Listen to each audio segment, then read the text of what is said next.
Good afternoon. Welcome to the 1994 commencement exercises for Marshalltown Community College. All of us at the college appreciate your attendance today, but it is especially appreciated by your graduate. No one gets through college without support from family and friends. It seems appropriate to share the graduation experience with each other, and I hope there is joy in your graduation. This has been a good year for the college. We have experienced our new library for a year now, and the remodeled union has also been appreciated. Many other smaller but no less important renovations have taken place at the college, and we are benefiting from these improvements. We also have started new programs this year, namely radiography and rehabilitation studies.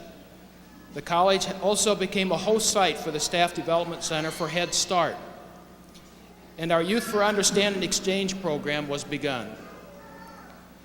As the future lies ahead, we expect to continue doing good and productive work, as should our graduates. Today is a celebration for both the college and our graduates, which of course is the reason we are here today. Congratulations, graduates. best wishes for your future. Thank you to your family and your friends for your caring and support. Enjoy your day.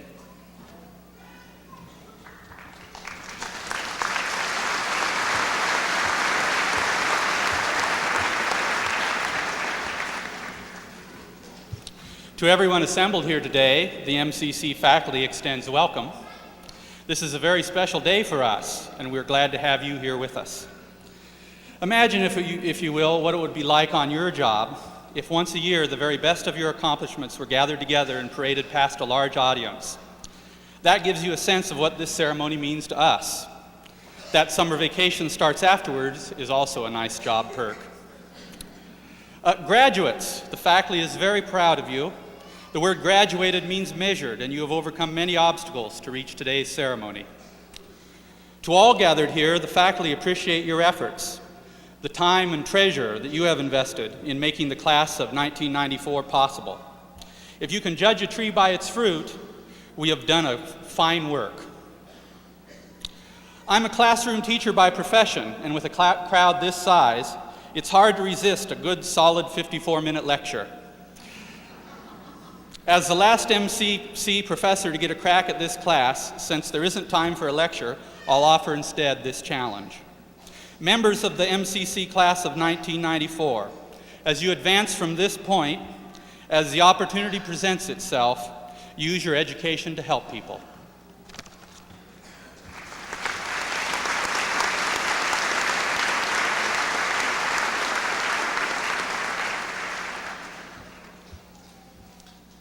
I would like to thank the faculty, students, and guests for sharing in the graduation ceremony today. Today I feel privileged to represent MCC's class of 1994. The privilege is in representing such an outstanding group of individuals that have worked so hard and so long for such an honorable endeavor. It takes a great deal of commitment to succeed in college. The students before you met some or all of the challenges of balancing work, family, extracurricular activities, and scholastics to succeed at the task of better educating themselves. Myself, having met those challenges, I can tell you it was no simple matter. But we, the students before you, accomplished much more than a diploma or a degree. We grew as human beings and grew stronger in the process. This strength and discipline makes us better able to handle the challenges that lie before us. All of us are continuing our education, some at universities and colleges, and some at the world of work. We are all exiting one era in our lives and entering a new era that holds many surprises and challenges. Fortunately, MCC and our commitment has prepared us for those challenges and surprises. We are ready because of the commitment of ourselves and our faculty and staff of MCC. It was a team effort that made us better individuals, but the growth has just begun. Our roots and branches are strong. Let us now go into the world and bear fruit.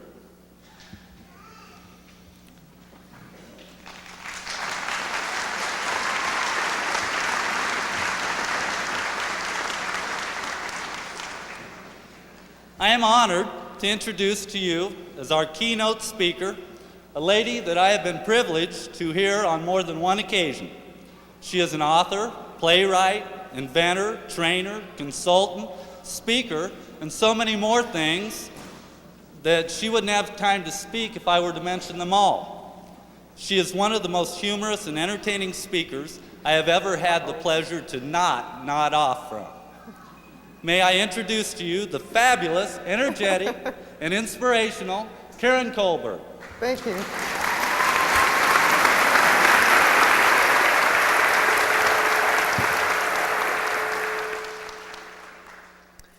Thank you, G-Force.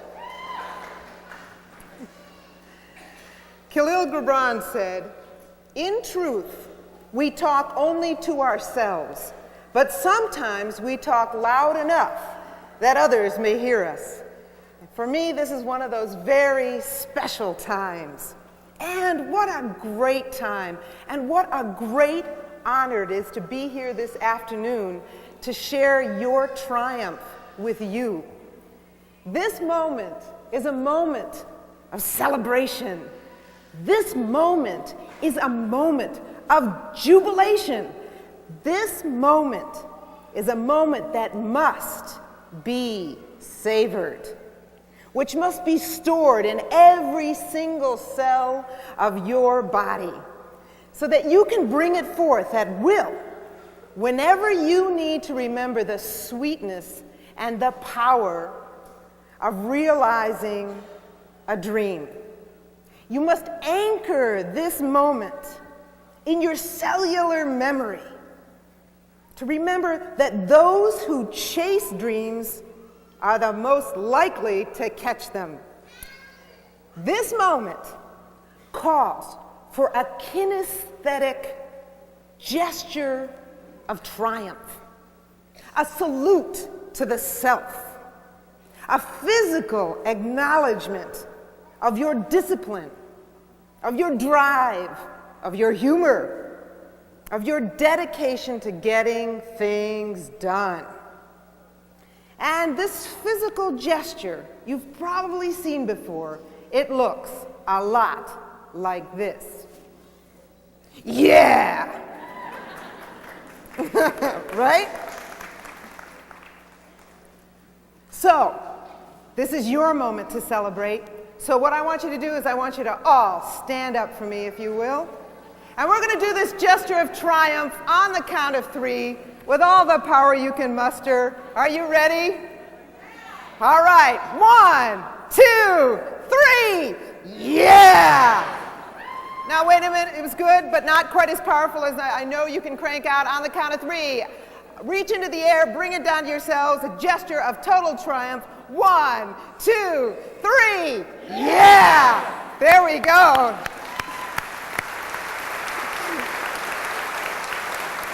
All right, that felt great.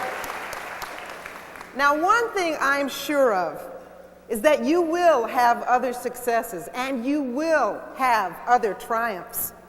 They may not be as life-changing or as life-enhancing as this particular moment, but every success should be recognized. Every success should be acknowledged. Every success should be celebrated. And so for those times, maybe you just finished delivering a speech, or maybe you just finished delivering your last pizza. For those times, the gesture you have to tone down a little bit. It looks like this. Yeah. On the count of 3, do it with me. 1, 2, 3. Yeah. Successful, motivated people know that there is no achievement too small to be affirmed. They remember and focus on their successes rather than their failures. Successful people build on their successes. No sooner do they achieve a goal than they set a newer and higher goal in order to further extend their success and their happiness. However small a task you have undertaken and you've completed it, then something great has been accomplished. It's not the work that you accomplish or even the goals that you reach. It's the very fact of accomplishment which gives you the power. So maybe you just finished running 5 miles, or maybe you just finished running your vacuum, whatever works for you. For those tiny triumphs, for those incremental steps, you might want a different gesture, a smaller gesture, the same feeling tone. It looks like this. Yeah. Do it with me on the count of 3. 1, 2, 3. Yeah. Success is sweet, isn't it? Yeah. But there is one catch. Success doesn't necessarily guarantee happiness. There are a lot of successful people who are incredibly miserable. Once there was a smuggler named Nasruddin, and every day he would load up his donkeys, And every day he would cross the border, neighboring country, and every day the border guard would stop him because he suspected Nasruddin. And he would search the donkey, he would search the hay bales, he would search Nasruddin. He couldn't find anything. This went on for years. 10 years later, Nasruddin retired. Finally, the border guard retired, and the border guard and he met at the well. And all of a sudden, he said to Nasruddin, I know you were smuggling something. I just know it. You have to tell me what it was. Nasruddin just smiled. He said, no, really, you have to tell me. You see, I'll be wondering my whole life what it was you were smuggling, and I won't be able to die a happy death, and I won't be able to live a happy life. So you have to tell me. Besides, you're retired, I'm retired. It won't matter. Please, Nasruddin, tell me, what were you smuggling? Of course, Nasruddin was moved by this plea, and he said, well, if you must know, I was smuggling donkeys. Happiness is a little like that. It is so obvious, and yet it is so elusive. It is so hidden. And where is it hidden? It's hidden inside of our minds. It's hidden in the form of our mindsets, in the form of our habits, our attitudes, our beliefs about ourself, about our purpose, and about the world around us. And this ability to be happy seems to elude many of us. Now, 1994 Harper's Index. Can you guess the average number of days that an American is in a bad mood? Any guesses? Any guesses? 300, yeah, 300 every Monday, somebody said 365 days, 400? 110. That's nearly a third of the year.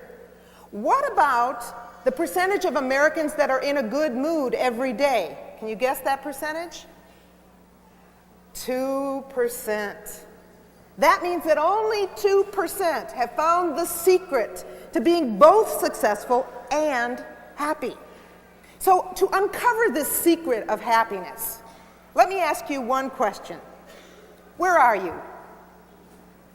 Where are you? Now if you looked at that question and answered it in different ways, you could say, if you looked at your goals, you could say, well, maybe I'm a quarter of the way there. Or if you looked at yourself physically, you could say, well, I'm on planet Earth, or I'm sitting right in front of you, Karen. Or if you say mentally, it's like, I'm out of here. Let me rephrase that. Where are you? Where are you? What I'd like you to do is on the count of 3, I want you to take your right palm and place it on that part of your body which would answer that question, where you are. The essence of who you are. Where does that reside? If anything you're going to take with you when you die, that's the part that you would take. Now, if you have problems with this, and if you want to try it for yourself, you can too. You can feel around a little bit. Maybe you can find that spot, all right? On the count of 3, right palm where you are. 1, 2, 3. Wonderful. Now, just take a look around and see where everybody thinks they're located this afternoon. Most people, when they're asked to do this, they don't place their palm on their eyes, they don't place their palm on their ears, they don't even place their palm on their cranium unless they're the kind of person that always lives above the neck or is out partying way too long. Usually, they'll place their palm on their heart. And if you did place it on your heart, you are in very, very good company. The ancient Greeks and the ancient Sumerians believed that the concept of the self was there. It was the same as yours. They believed that the heart, not the head, was the place and the seat of a person's intelligence, thoughts, and emotions. The heart is where the self resided, the seat of one's deepest wisdom. The Bible states, as a man thinketh in his heart, so he is. Antoine de Saint-Exupéry expressed the same vision in his book, The Little Prince. He wrote, "It is only with the heart that one can see rightly. What is essential is invisible to the eye. So if you succeeded in seeing yourself rightly, you're indeed a man or a woman of great wisdom."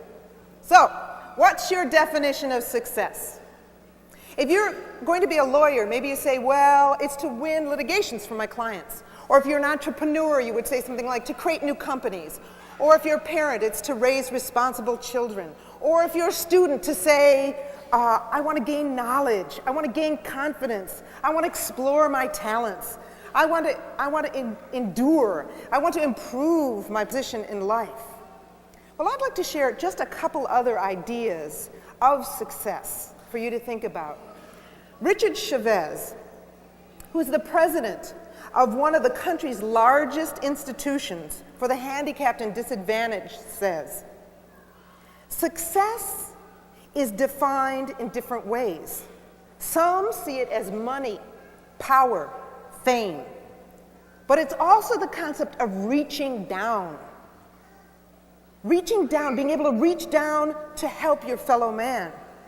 Material things you can buy and sell, but things like hope, courage, faith, knowledge are gifts you give your fellow man to help him up.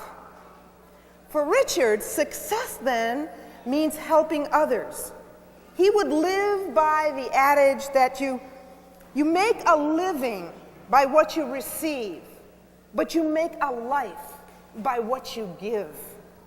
Success is judged by the degree of happiness, and happiness is judged by how much you give away. George Leonard wrote, "The achievement of goals is important, no denying it, but the real juice of life, whether it be sweet or bitter, is found much less in the product of our efforts than in the process of living itself, how it feels to be alive."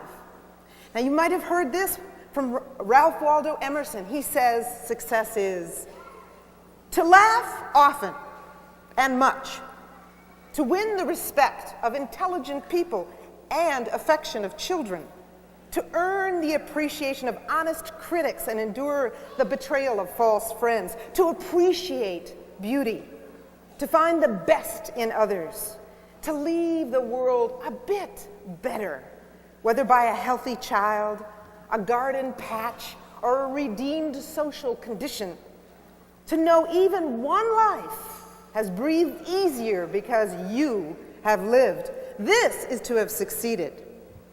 In the book Paradox of Success, O'Neill writes, "Our deepest regrets are usually associated with failing to make full use of our talents, or to the gradual erosion and betrayal of our core values." So it is easy to be powerful. It is easy to be successful. It is not easy to be wise. The wise know that under a gain is a loss, and under a loss is a gain.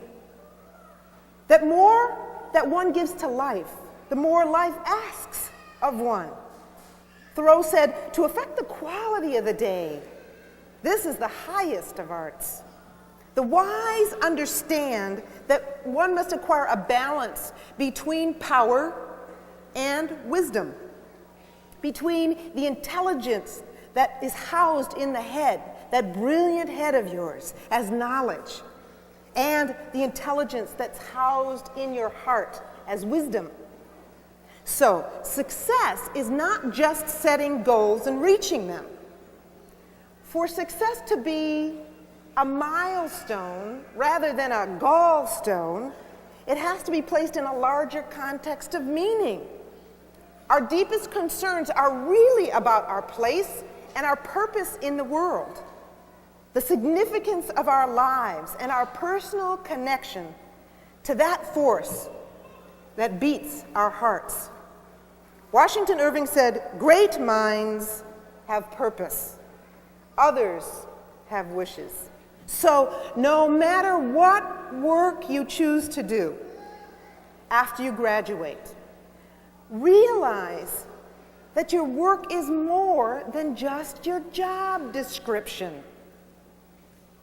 I think some of our deepest, hardest, lifelong work is to keep our hearts open despite all the painful, all the frustrating, all the difficult situations that we're invariably going to encounter. The only mistake that we can make in life is for the closing of our hearts, to accept the closing of our hearts. Our work is to not be imprisoned by the roles that we work so hard to create for ourselves.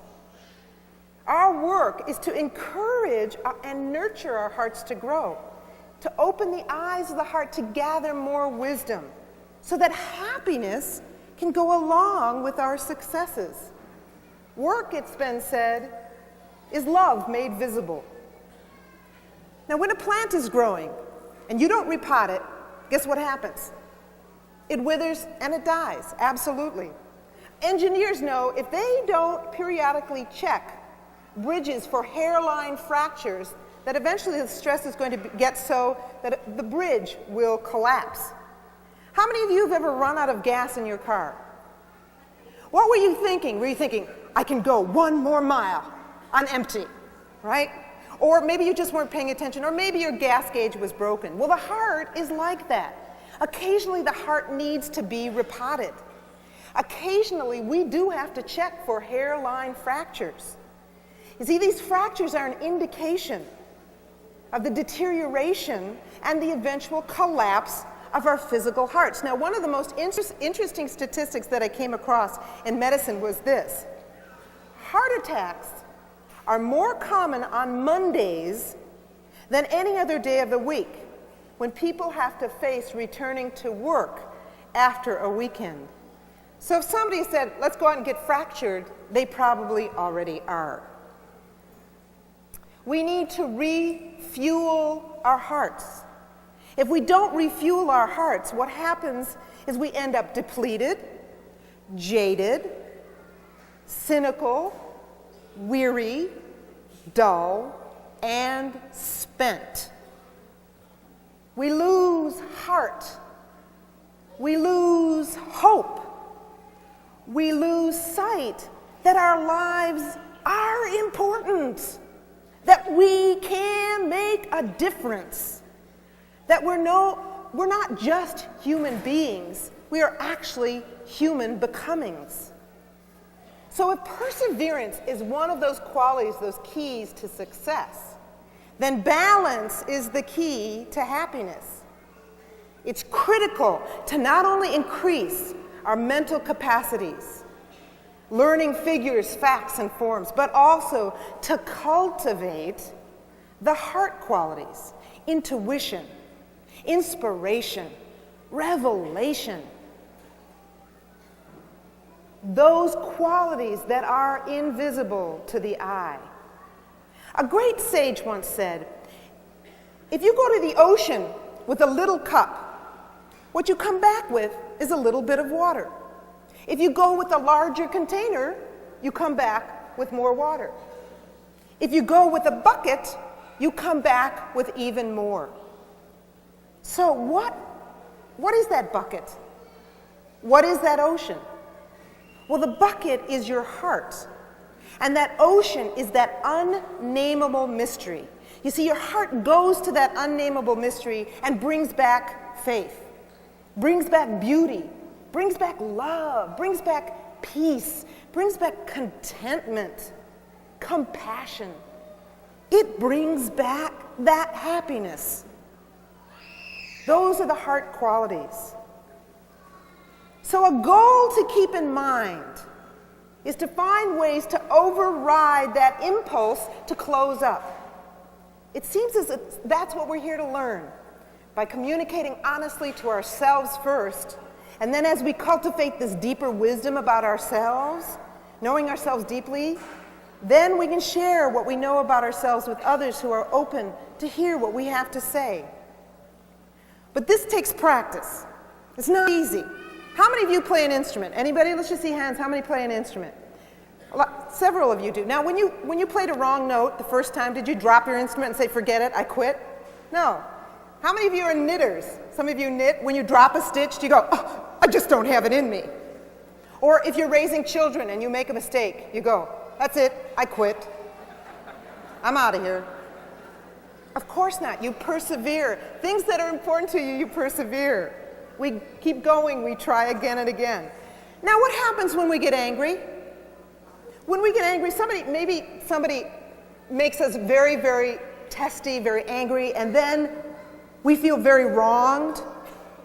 Instead of saying, let me use this instance as practice to keep my heart open, we say something like this. We say, She hurt me. It's her fault. I'm never, ever, ever going to talk to her again. And you don't. And she's your sister. And 30 years later, you're still not talking with her. You missed the perfect opportunity to practice. Did you know that most people will leave their jobs because they can't get along with one person? It's a shame they can't see that the person they can't get along with is themselves. Or maybe you do something that you knew wasn't in the interests of somebody that you're with. And instead of saying, here we go again, I wonder what actions I need to take to keep my heart open, which mean you may have to ask for forgiveness, humble yourself. You may have to do something to rectify the mistake. You may have to internally vow never to do that again. No, we just leave people in the wake of our negativity and our destructiveness. We add to the world's woundedness instead of to the world's oneness. So why is it so important to practice staying open? Why is it crucial? What difference will it make, really? You think the world that we live in? Closing your heart ultimately diminishes you, diminishes your power, and narrows your life. It can sour success as quickly as a drop of lemon juice can sour a pint of milk. What good is spending all the time and energy building scaffolding to build a house if the house is going to remain empty? Fortunately, the experience that comes from the center of the heart, from the center of the self, that which we call love, can transform every fear, every doubt, every insecurity, every pain and hurt into the fullness of life and a sense of well-being. It can transform your greatest trials into your greatest triumphs. Do you want success? Do you want success? Well, you have already developed what it takes to be successful. You know what to do. Do you want happiness? Do you want success and happiness?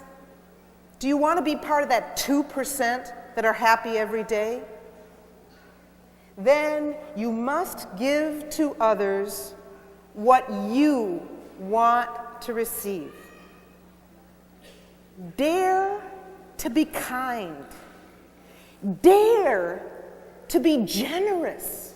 Dare to be loving. Dare to think with your heart. Now, no doubt there are going to be days that you're going to be disheartened. It happens to everybody. And hopefully, if you keep practicing, if you keep trying to learn how to see yourself and the world rightly, the horrible, painful, very bad, miserable days will diminish, and the wonderful, glorious, joyful days will increase.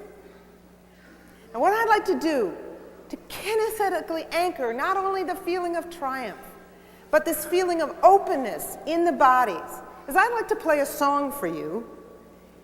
And I'd like to teach you some movements, some that come from American Sign Language. And anybody in the audience who also wants to try some of these signs, you're welcome to do it, so that you can anchor it in your cells once again, to remember not only the triumph and success of this day, but also to remember the incredible power that resides within your heart, every single one of you. And the lyrics are, love in any language, straight from the heart, pulls us all together, never apart. And once we learn to speak it, all the world will hear love in any language, fluently spoken here. Let me just do the movements with you. You can follow along. Love, everybody want to try this one? Here we go. Love, you can try it along too. Not just the graduates, we're all graduates here. Love in any language, straight from the heart. Let's try that again. Love in any language, straight from the heart. Pulls us all together, never apart. Pulls us all together, never apart. And once we learn to speak it, all the world will hear love in any language, fluently spoken here. All right? Got it? You'll have a couple, no, you're fast learners, aren't you? We're going to put in a tape in a couple of seconds, and we're going to actually try and do this with this tape. Again, kinesthetically, we tend to remember things that we put inside of our bodies and our emotions. So as we take these last few minutes to express in gestures the language of the heart, remember that putting your heart into all you do does not mean losing your integrity while you try and climb the ladder of success. It does not mean winning at any price or performing actions that erode or betray your core values.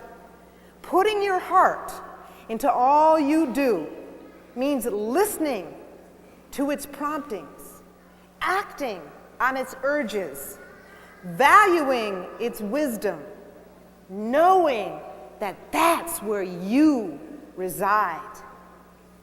I'd like to finish with a quote from Khalil Gibran. I began with him. I'd like to finish. He said, "We are all climbing toward the summit of our heart's desires. Should the other climber steal your sack and your purse and wax fat on one and heavy on the other, you should pity him. The climbing will be harder for his flesh, and the burden will make his way longer. And should you in your leanness see his flesh puffing upward, help him a step. It will add to your swiftness." And so we'll do the song so that you may have both success on one hand and happiness on the other. There's no misinterpreting Let's see if we can remember. the language. You can try it too. of the heart. Here we go.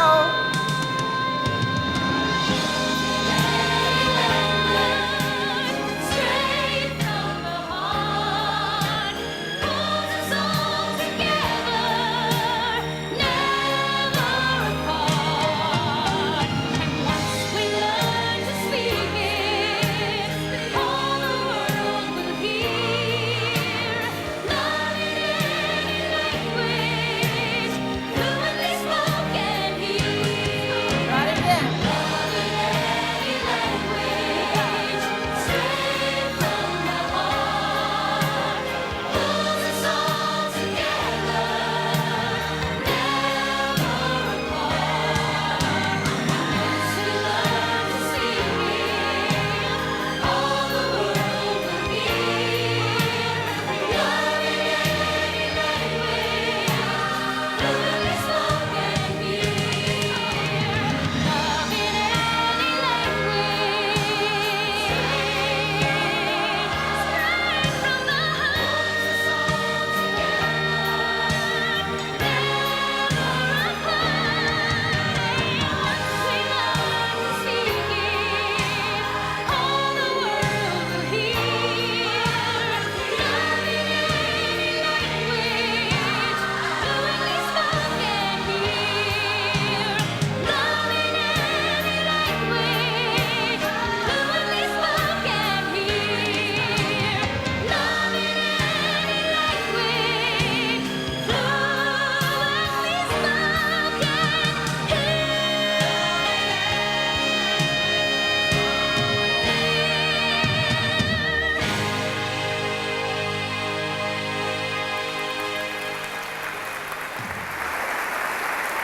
Congratulations.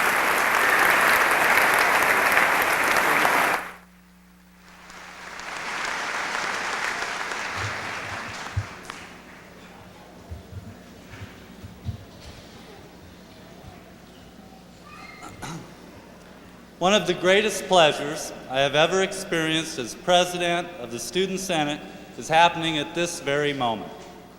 I am honored to present the Student Senate Appreciation Award to a teacher that I have had the privilege to be enlightened by.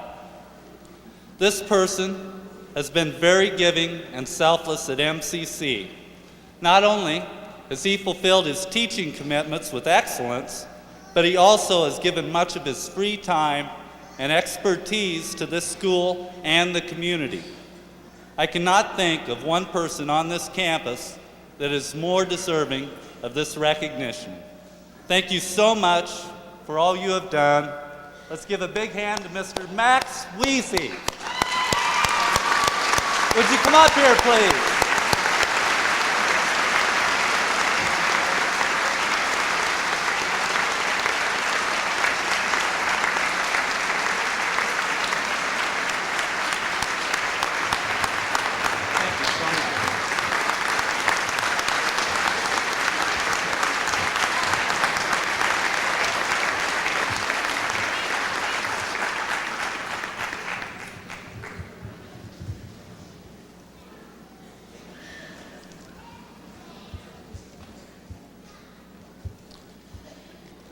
Each year, the college nominates one of its faculty for consideration as Teacher of the Year, which is awarded by the College of Education at the University of Iowa. Our nominee this year is George Johnson. He's an MCC grad, and I might add, one of my former students at MCC. And for our protection, I won't say which year. George has been a valuable member of the MCC faculty for 7 years. Prior to that, he taught marketing and management and helped coordinate the fashion merchandising program at our sister college in Iowa Valley, Ellsworth Community College. George came to the college with retail sales and management experience. This background has provided life experiences that George can draw from in his classes. He's also initiated sessions for interested faculty this year who share successful teaching techniques. George's interest in students and his interest in teaching is apparent when you talk to students. 2 quotes from students illustrate why we have chosen George to be this year's nominee. George likes what he's doing, and it shows. Good teacher, really can tell he enjoys his job. George, please come forward.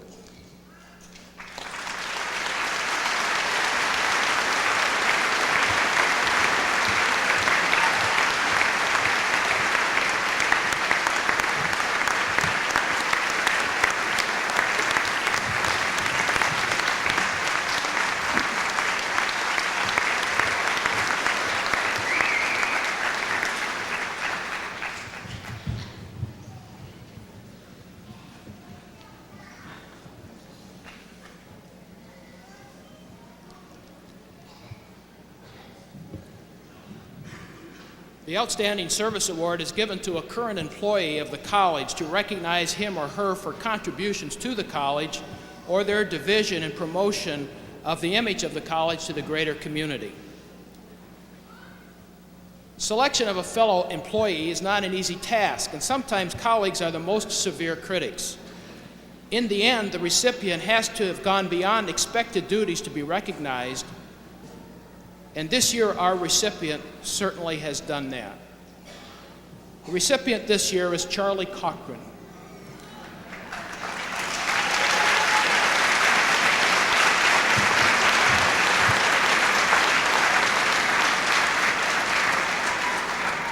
Charlie has had a distinguished, almost extinguished, but distinguished teaching career at MCC. He teaches English and literature and has been a department chair. He serves as the International Students Advisor. He is a loyal supporter of the MCC Tigers in any sport. And most recently, he has taken a major role in bringing the Youth for Understanding program to MCC. And it is for his efforts in this regard that we recognize him today.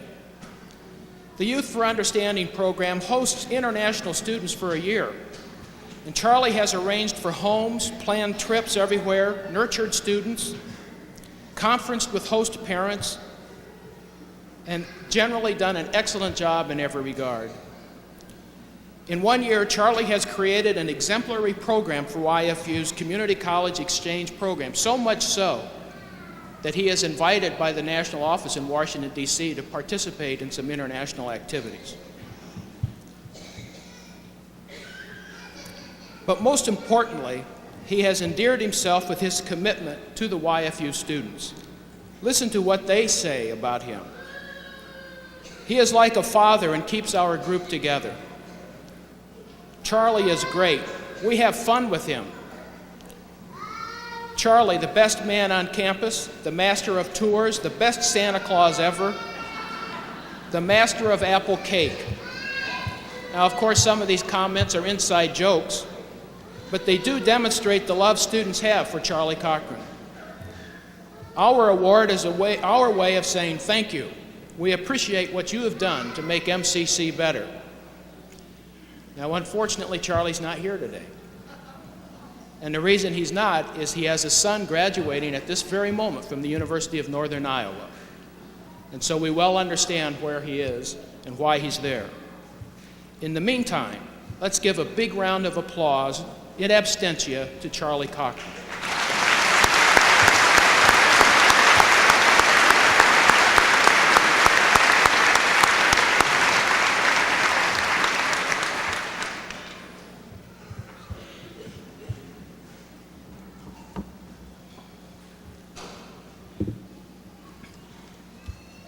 A second award the college gives annually at graduation time is the Outstanding Community Service Award. And each year the college acknowledges the contribution made to MCC by an organization or an individual who has demonstrated support and an active interest in the college. This year's recipient is a longtime supporter of the college who has contributed to many, many MCC students. As part of our pre-education curriculum, students participate in a practicum which allows them to experience firsthand what teaching is all about. Over the years, most of our students have completed their practicum through the Marshalltown schools. This meaningful experience has been coordinated by Yvonne Davidson for the Marshalltown School District in her capacity as Community Services Director.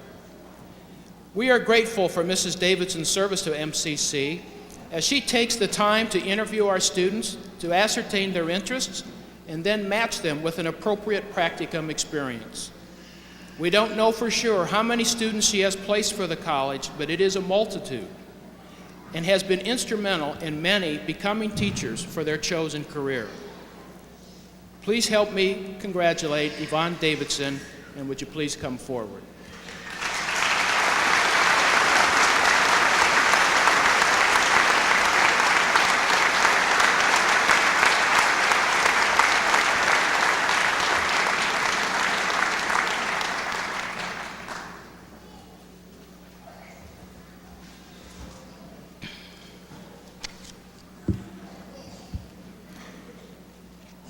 The Outstanding Student Award is presented to a graduating student based on several areas of achievement: academics, service, extracurricular activities.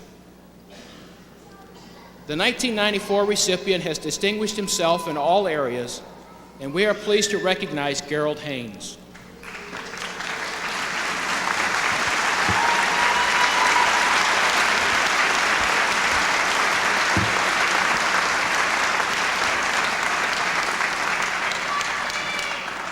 Now, I've got to say some nice things about him.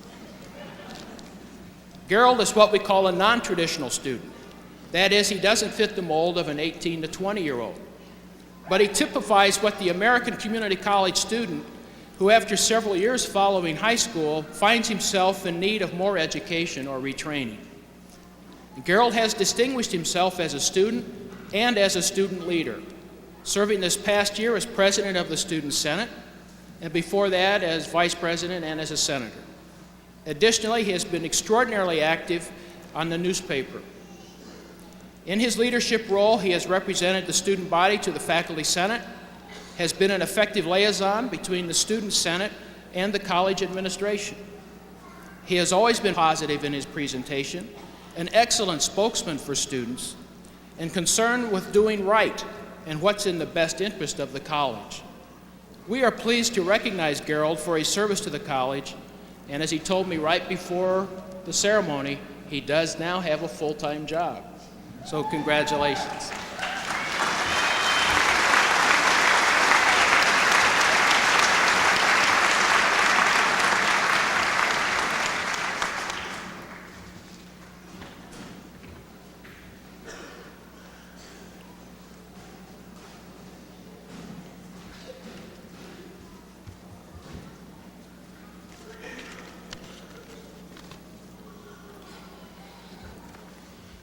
Marshalltown Community College began operation as Marshalltown Junior College in the fall of 1927.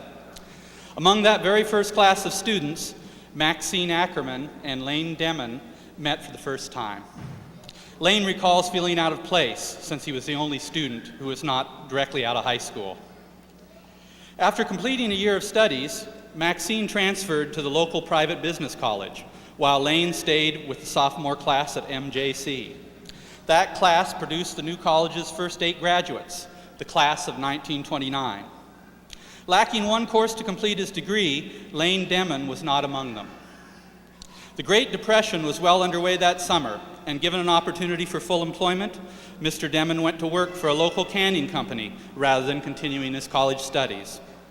In a short time, he was a supervisor, responsible for over 80 employees. It was only during a 1-week lull between canning seasons that Lane and Maxine found the time to be married. Working 12 and 15-hour shifts 6 days a week, there was no time to pick up that Greek mythology class. Due to a temporary illness, Maxine cannot be with us this afternoon. However, Lane is here with us. Among those with him are Professor Rose Cadet, formerly of the MCC faculty, and David and Betty Tweet. Dr. and Mrs. Tweet were among the MJC class of 1940. 65 years have passed since that first commencement ceremony, and the time has come for Lane Demon's degree to be complete. Dr. Simpson, would you join me at the podium?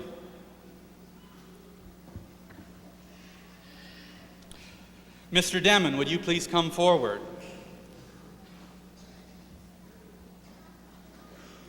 Upon recommendation of the faculty and approval of the college dean, it is our pleasure to present this honorary Associate of Arts degree to Mr. Lane Demon, MCC class of 1994.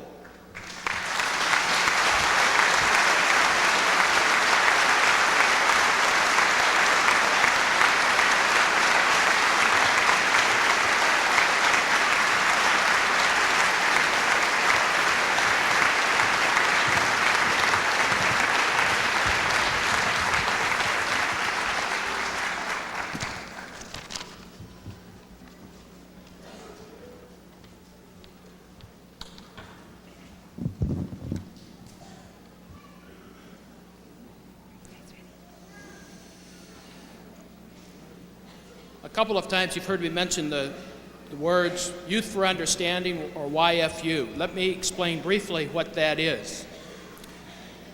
Youth for Understanding International Exchange is a private, nonprofit educational organization with a mission to promote respect for cultural diversity, friendship among nations, and opportunities for personal development through international homestay exchange programs.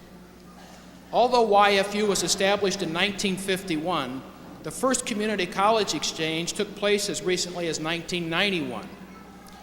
After a rigorous selection process, MCC was invited to join the YFU exchange program and is one of only 8 community colleges throughout the United States to be accepted. Our first YFU students joined us this year.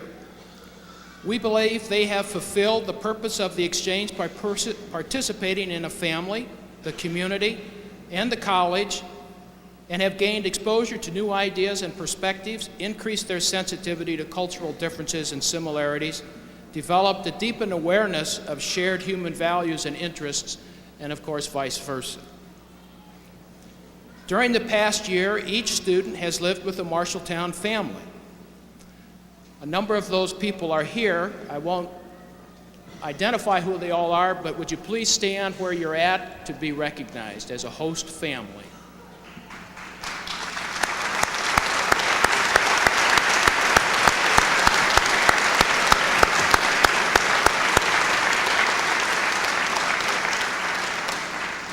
Thank you very much.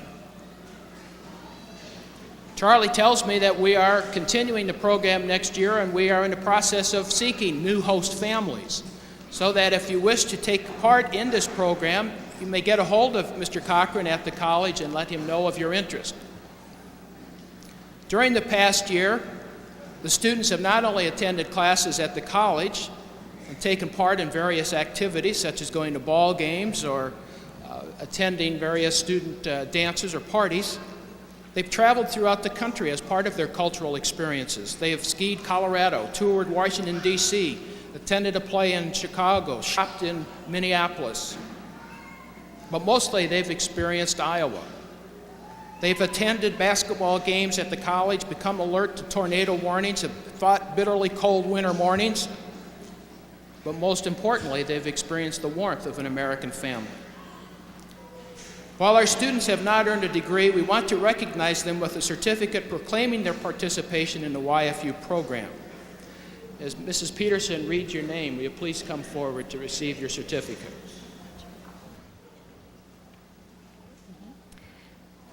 Patty Amstad.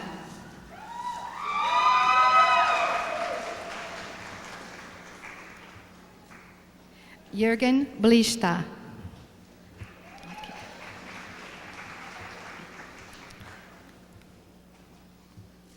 Yaroslav Grekov. Hans Lothrop.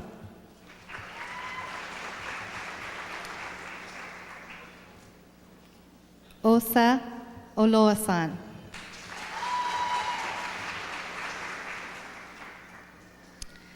Thomas Rotely.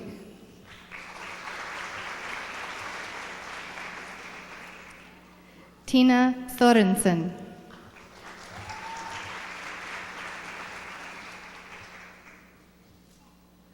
Anne-Marie Staub.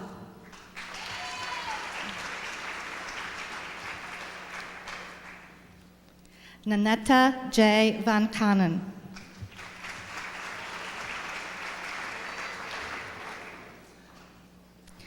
Veronique Vervat.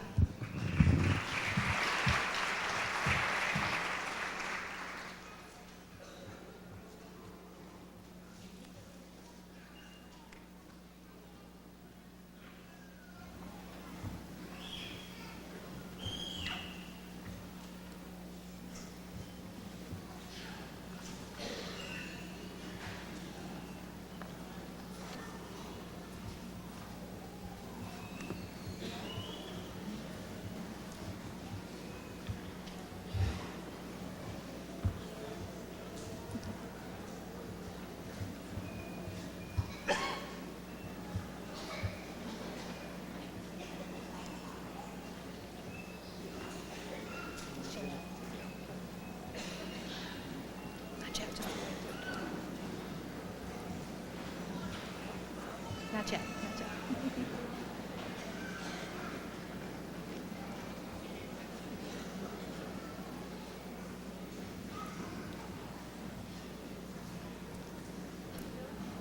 I should also add that some parents of these youngsters, or I should say young people, are here joining us today from their home country. So I hope at the reception you may be able to greet them.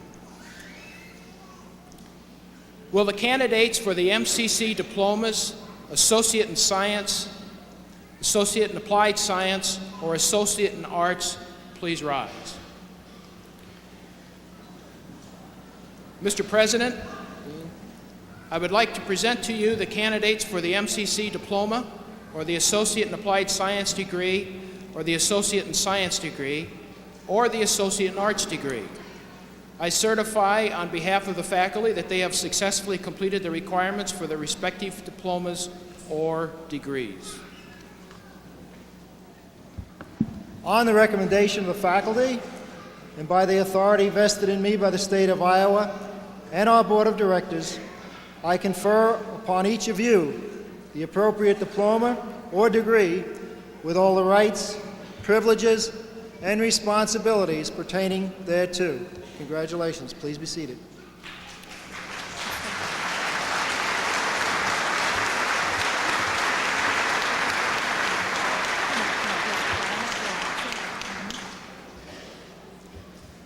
As chairman of the board of Iowa Valley Community College District, let me express to you our heartiest congratulations and Godspeed.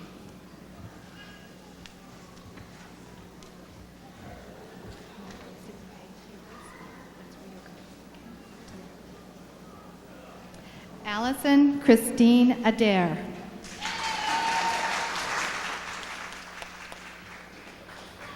Denise Marilyn Albin.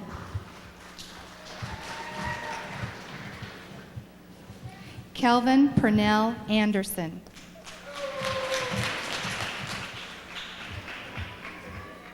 Joyce Elaine Babinette.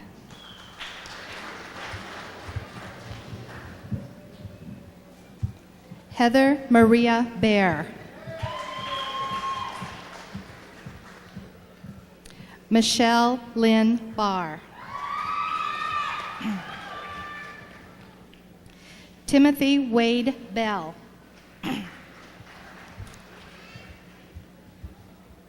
Jason M. Berkey. Tracy Lee Blocker. Laura K. Bolt. Courtney Catherine Bollifer.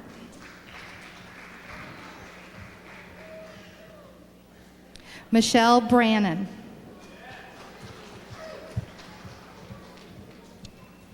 Christine Brown.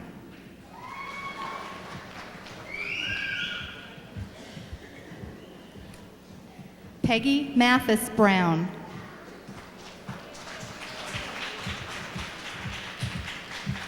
Elizabeth B. Buck.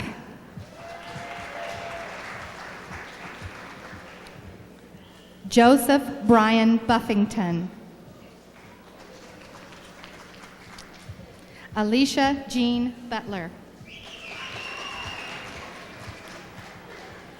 Barbara J. Christie.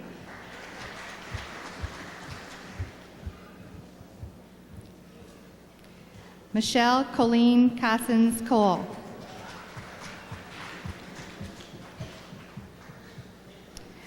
Janet Louise Connolly.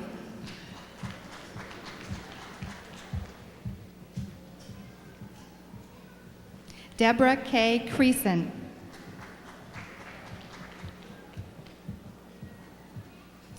Juan Francisco Queller Jr.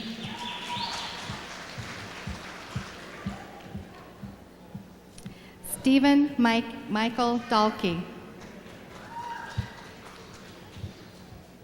Stephanie L. Danforth. Stephanie Michelle Danielson.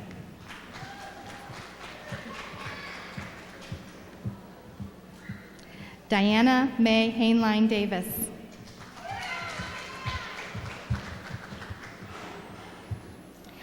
Gail Lucille DeHoit.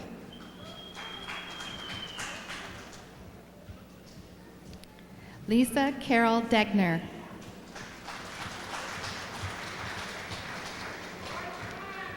John R. Downs.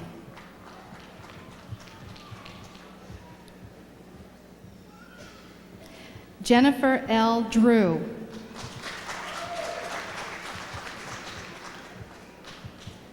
Lori DeWitt Ducharme.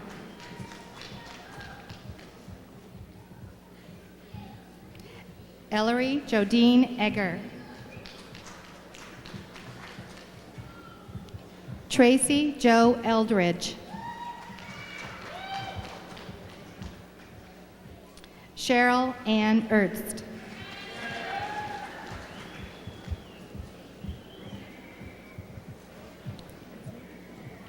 Micah J. Kinsley Farmer.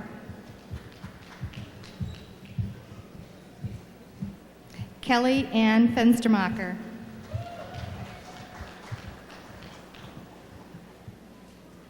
Teresa Jean Francis.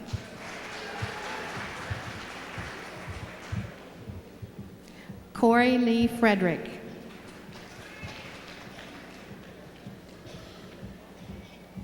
Mary Beth Frendel.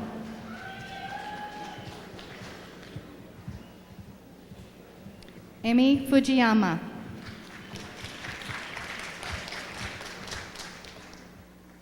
Gregory Russell Godfrey.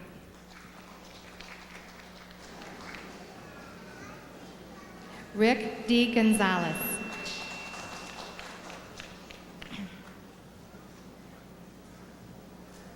Christine Ann Griffin.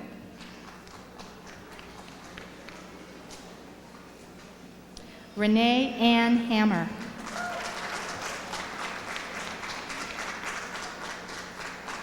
Jennifer Bostine Hartz.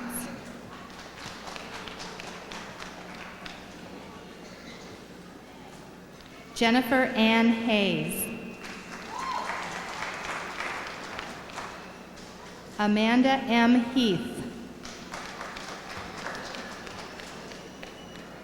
Jerry Dean Hebrink.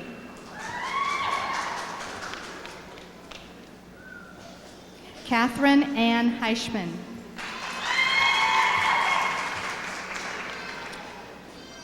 Erlene Marie Hansen-Henniger. Susan Lene State Herbold. Joanna Marie Hofer.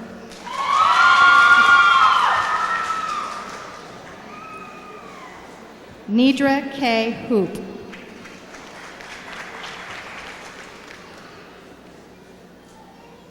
Chun Hua Huang.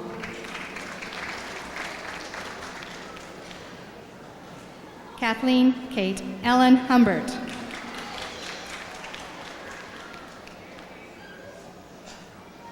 David Day Jansen.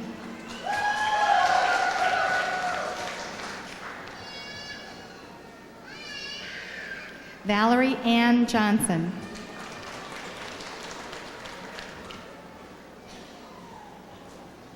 Cheryl Ann Jones.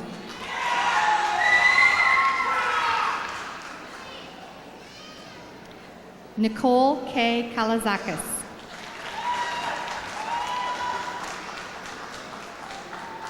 Jason J. Kern.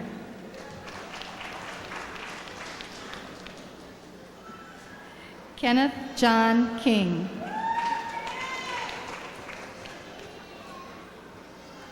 Stephanie Ann Kenyon.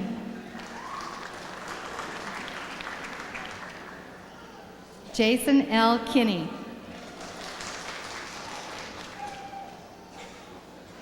Richard M. Kirchner.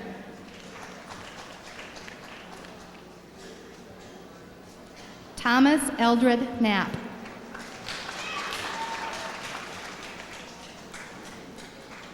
Rachel Ann Cookett.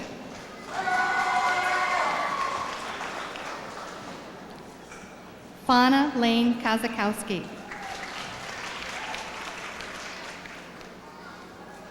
Linda K. Keel.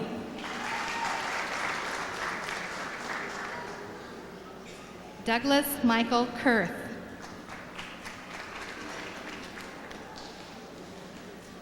Janaea Ray Lawrence.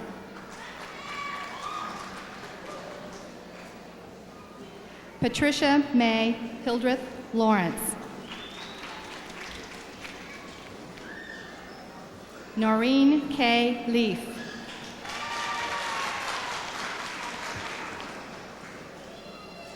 William Kurt Losey.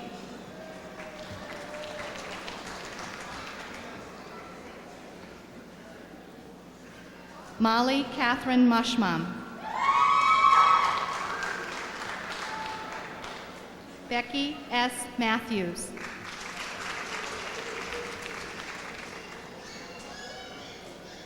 Linda N. McCarger.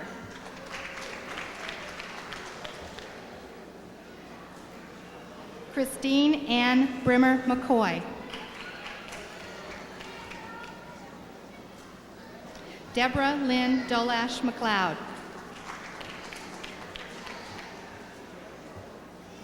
Marcia Lynn McNamee.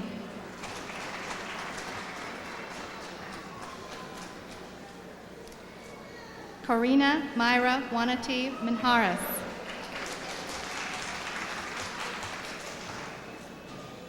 Jonathan C. Montpass. Lori Kareen Moore.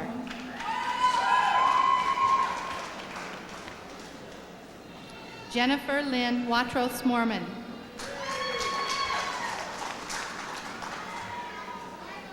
Lori Ann Bolt Muhlenthaler.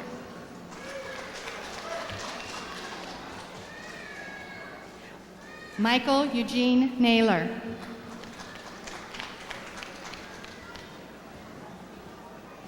Marshall Lynn Opperman.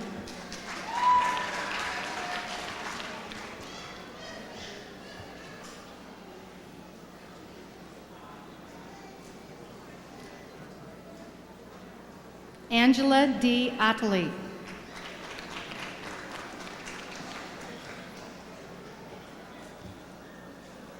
Bryce Joseph Parsons.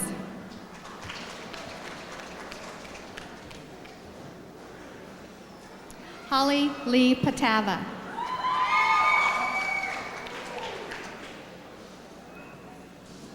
Shannon Lorene Paul.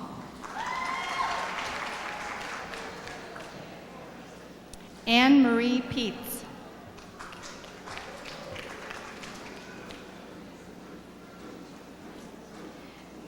Jeannie Prue.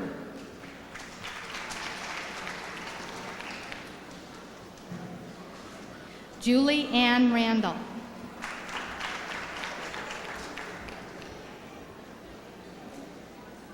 Vicki L. Rainier.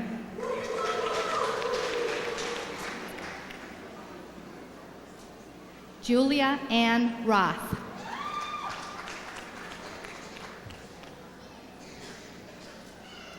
Gregory Allen Roush.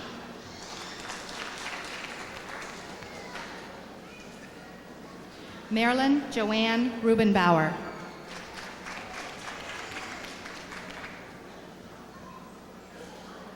Shannon Suzette Ruport.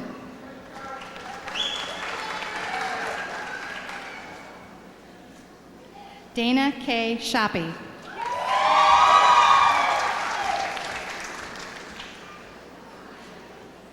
Gabrielle Corinne Exline Schuler.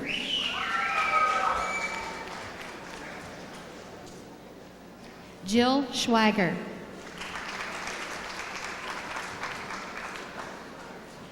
James Michael Sears. Marcia Seymour.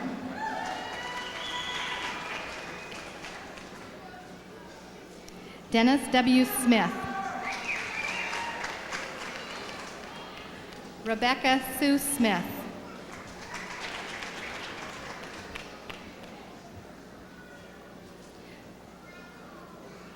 Scott Eugene Spence.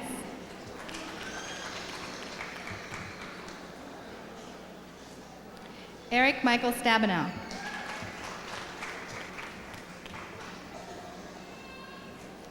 Wendy S. Staten.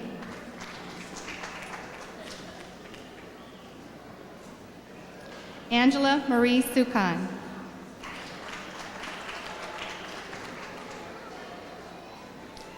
Susan Rochelle Sumter.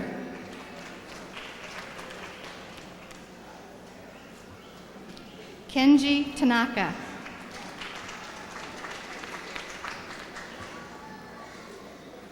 Michelle Lee Tharp.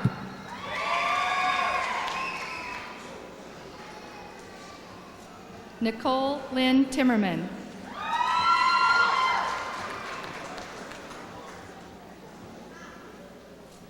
Willie Jarks.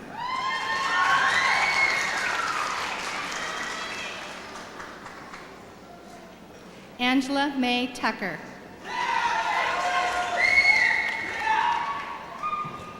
Lori A. Vaggart. Rebecca K. Veely.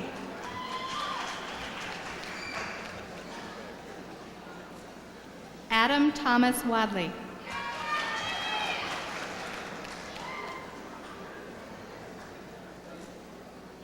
Jody M. Weeder.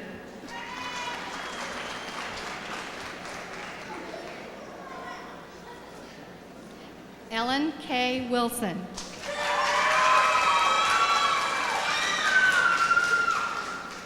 Lisa Darlene Woolard.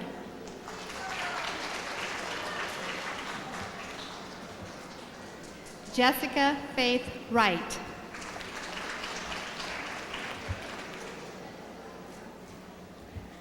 Lisa Ellen One.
Now that you've received your degree or certificate, you may move your tassel from the right to the left.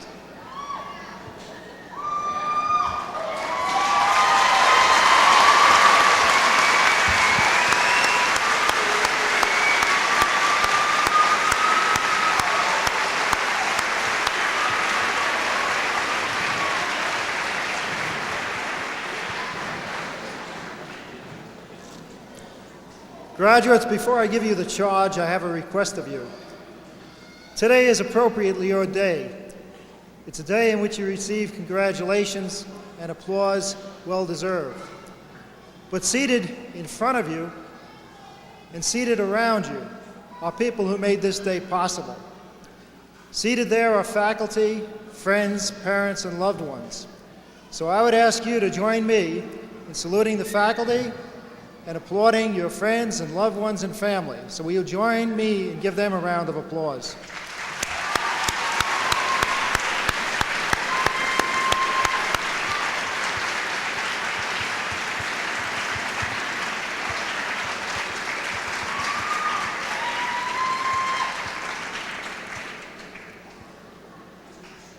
Graduates, today we conferred upon each of you all of the rights of your respective degrees.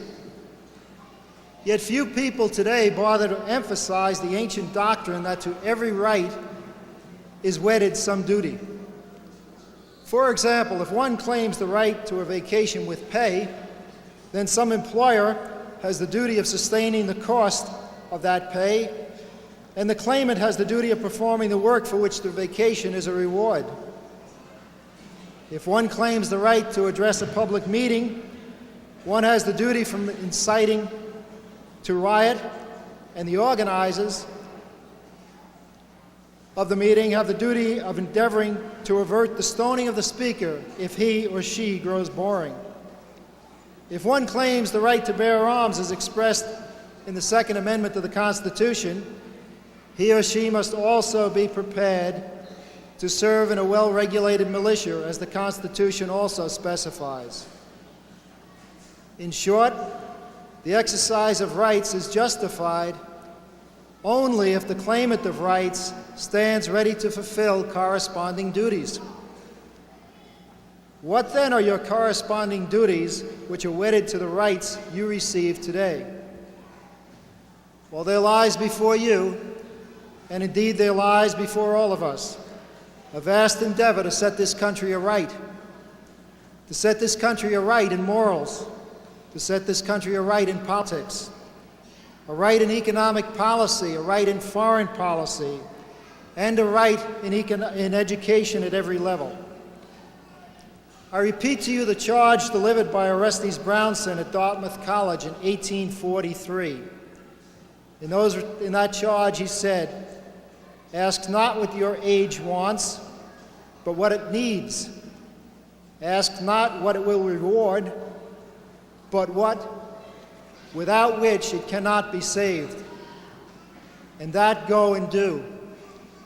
Then find your reward in the consciousness of having done your duty, and above all in the reflection that you have been accounted to suffer somewhat for mankind. I charge you, therefore, to go forth then, armed with the education you have received to help define the meaning of the present in terms of what you ought to be and by God's providence to do in the future. Congratulations.